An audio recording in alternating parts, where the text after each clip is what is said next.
Et donc j'aimerais terminer cette partie d'introduction au HTML avec un petit peu de théorie et quelques mises en garde.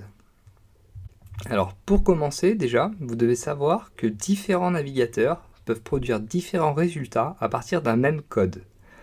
Autrement dit, donc il est possible que votre page web s'affiche différemment selon le navigateur utilisé par vos visiteurs. Alors pourquoi cela? Tout simplement car tous les navigateurs ne supportent pas les mêmes propriétés et ne reconnaissent pas les mêmes éléments. Alors vous avez de la chance aujourd'hui en fait, donc les dernières versions de quasiment tous les navigateurs sont standardisées et reconnaissent et traitent donc un même code de la même façon dans à peu près 95% des cas. Mais c'était loin d'être le cas il y a quelques années de cela, sachez-le. Le problème donc va venir du fait que différentes versions de chaque navigateur coexistent. Alors certains de vos visiteurs utilisent en fait encore Internet Explorer 7, d'autres vont utiliser Explorer 8, d'autres vont utiliser Internet Explorer 9, d'autres une vieille version de Firefox, etc., etc.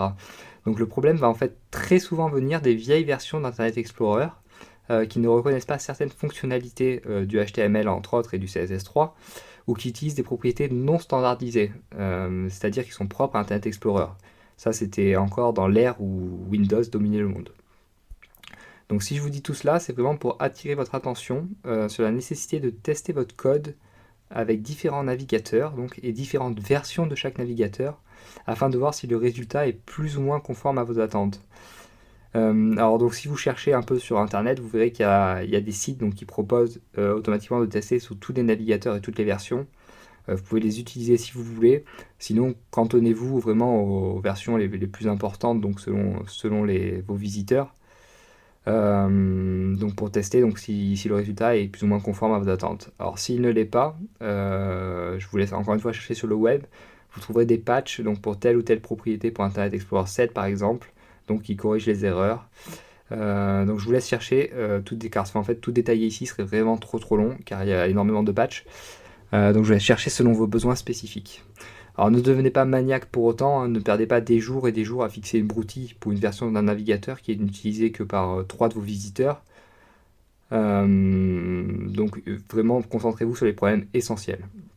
Alors en revanche, vous devez absolument vous efforcer d'avoir un code propre et valide, ne serait-ce que pour ne pas être pénalisé donc d'un point de vue référencement par les moteurs de recherche.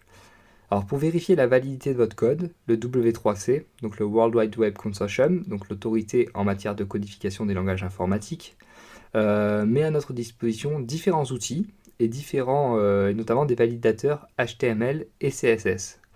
Alors vous pouvez trouver donc ces validateurs à ces adresses. Pour le validateur HTML, c'est http://validator.w3.org et pour le validateur CSS, donc c'est http://jigsaw.w3.org/css validator.